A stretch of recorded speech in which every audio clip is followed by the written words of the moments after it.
예언이란 앞으로 다가올 일을 미리 알고 말하거나 짐작하고 말하는 것을 예언이라고 합니다. 성경에는 예언이란 단어가 신구약 통틀어서 13회 등장을 합니다. 요한계시록 10장 11절에는 너희가 다시 예언하여야 하리라, 예언해야 하리라는 말씀이 등장을 합니다. 기독교계에 들어와 있는 많은 성도들, 교인들 중에서 성령 받았다는 사람들이 많이 있습니다. 그래서 앞으로 일어날 일을 자기는 훤하게 안다, 척보만 다 안다, 이렇게 주장하는 사람들이 참 많습니다. 그렇게 주장하는 사람들이 말하는 내용을 들어보면은 이 세상살이와 관련한 이야기를 많이 하고 또 정치와 관련된 얘기도 많이 하는데, 이번 선거에는 누가 될 것이다, 누구는 앞으로 대통령이 될 것이다, 또 누구는 도지사가 될 것이다, 개인 인물에 대해서 성령이 말씀해 주신다고 하면서 아주 당당하게 얘기를 하는 사람들이 많습니다. 그리고 성경의 풀이도 원형 이정의 원리에 맞지도 않게 자기 마음대로 떠들면서 성령이 가르쳐 준다고 얘기를 합니다. 그리고 또 상대에게 자기 이렇게 될 것이다, 저렇게 될 것이다 마구 떠들면서 성령이 가르쳐 주셨다고 합니다. 심지어 어떤 사람들은 창세기에 나오는 4개의 강이 우리나라에 있는데 세종시 주변에 있다고 얘기합니다. 미호천까지 다 해서 조그만 강까지 다 해서 아마 한 4개 되나 봅니다. 그래서 거기가 앞으로 세계의 수도, 세계의 중심지가 될 것이라고 얘기를 합니다. 성령이 가르쳐 주셨답니다. 여러분, 우리 인류 역사에서 하나님의 백성은요, 이스라엘입니다. 아브라함의 후손들을 선택하셔서 하나님께서 우주 경영의 계획을 세우실 때, 경륜을 펼치실 때 그 민족이 하나님의 중심 민족이 되는 겁니다. 그래서 아브라함은 복 자체이고 복의 근원이고 그의 후손들도 복의 근원인 겁니다. 대환란 때가 되면은 유대인들을 잘 선대하는 사람들이 그 선대했다는 이유 하나만으로 구원을 받게 됩니다. 천년왕국에 들어가는 자격을 준다는 말입니다. 예를 들어서 허기에 지쳐서 광야에서 헤매는 유대인들에게 물 한 사발과 밥 한 덩어리를 주면은 그것이 주님께 한 것과 똑같다고 주님께서 말씀하셨잖아요. 그래서 어린 아이 하나에게 한 것이 나에게 한 것이다, 이렇게 설명을 하시면서 대환란 시대에 유대인들에게 선대하는 이방 민족들은 구원을 받는 겁니다. 대환란 시대가 되면은 왕국 복음이 유대인들에 의해서 전파가 됩니다.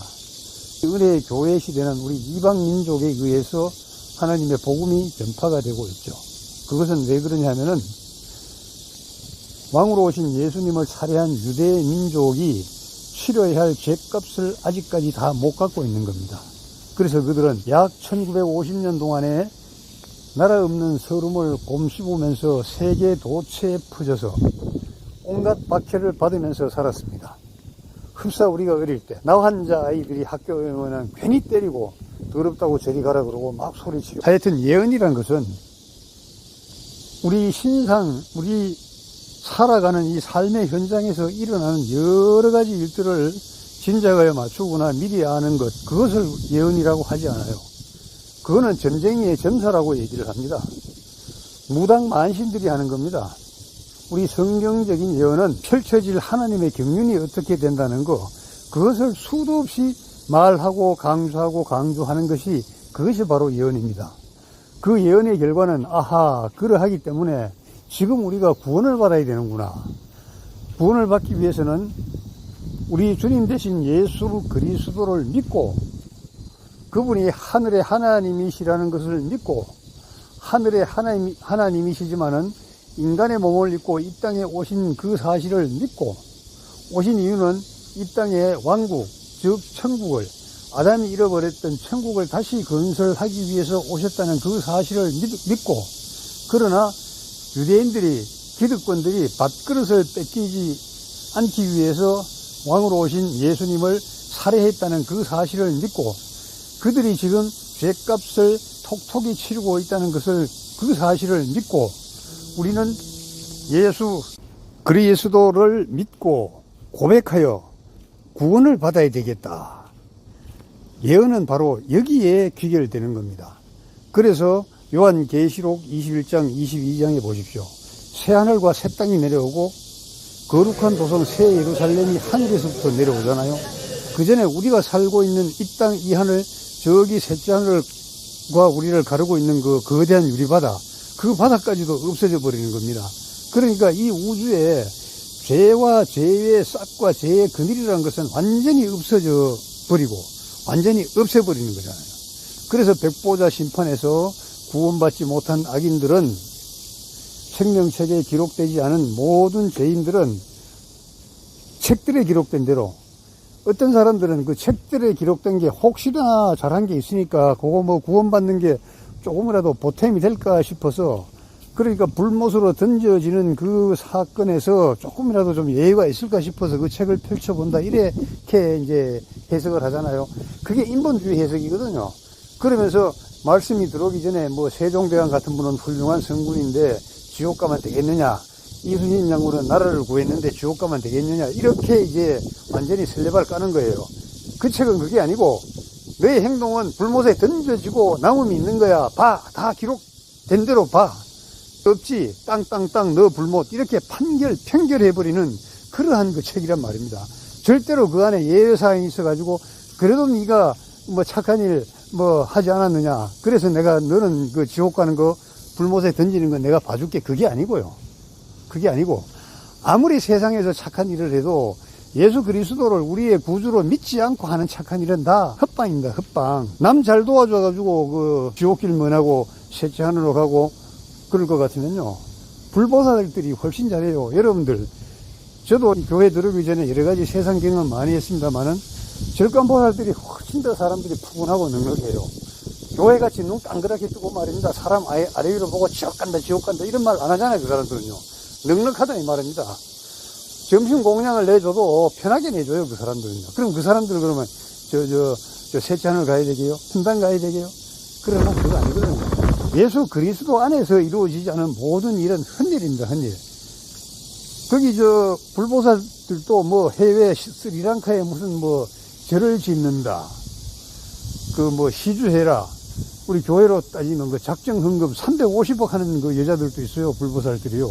35억도 아니고 350억 하는 사람이 있어, 두 자매가. 나 그거 봤어요. 그럼 그 사람들이 지옥 면합니까? 아니에요. 그럴수록 지옥 더 엑셀레이터를 밟는 겁니다. 우리가 예언을 우리가 말한다는 것은 바로 이런 걸 알려주는 거거든요. 마지막 날에 새하늘과 새 땅이 도래하고, 그 다음에 거기는 14만 4천에서 쭉 번식된 사람들 중에서 또다시 마지막에 곡과 마곡의 전쟁에서 참여하지 않은 사람들, 그 사람들이 그 유대인들이 들어가고, 그 다음에 이방 민족들이 유대인을 보살펴주고 감싸주고 보호해준 이방 민족들이 덤으로 거기 들어가는 거예요. 이스라엘이 출애굽할 때도 따라 나온 이집트인들이 있었는데 그 다중잡종이라 해서 나도 갈게 한 게 아니고, 그 사람들도 거기에서 유대인들을 선대한 사람들이라 이 말입니다. 그와 같은 일이 마지막 때도 똑같이 일어나는 겁니다. 성경을 가운데서 딱 접어서 이렇게 쫙 맞추면요, 일어났던 일들이 나중에 그대로 재현되는 겁니다. 이게 이제 카디즘 구조라고 해서, 안에 햄버거 보면 안에 그 속이 있잖아요. 그리고 겉에 빵이 있잖아요, 빵이. 그와 마찬가지로 접으면 똑같이 되는 거. 성경도 그런 구조로 되어 있거든요. 그 처음에 일어났던 일들이 마지막에도 그대로 일어나는 겁니다. 그래서 태초에 하나님께서 하늘과 땅을 창조하셨잖아요. 근데 마지막 계시록의 마지막에 새하늘과 새 땅이 또 내려오잖아요. 내려온다는 말은 창조주 하나님께서 다시 새하늘과 새 땅을 창조하시고 거룩한 도성 새 예루살렘도 창조하셔서 우주 만물을 통제하는 수도로 삼는다 이 말입니다. 오늘은 여기까지 하겠습니다. 여러분 감사합니다.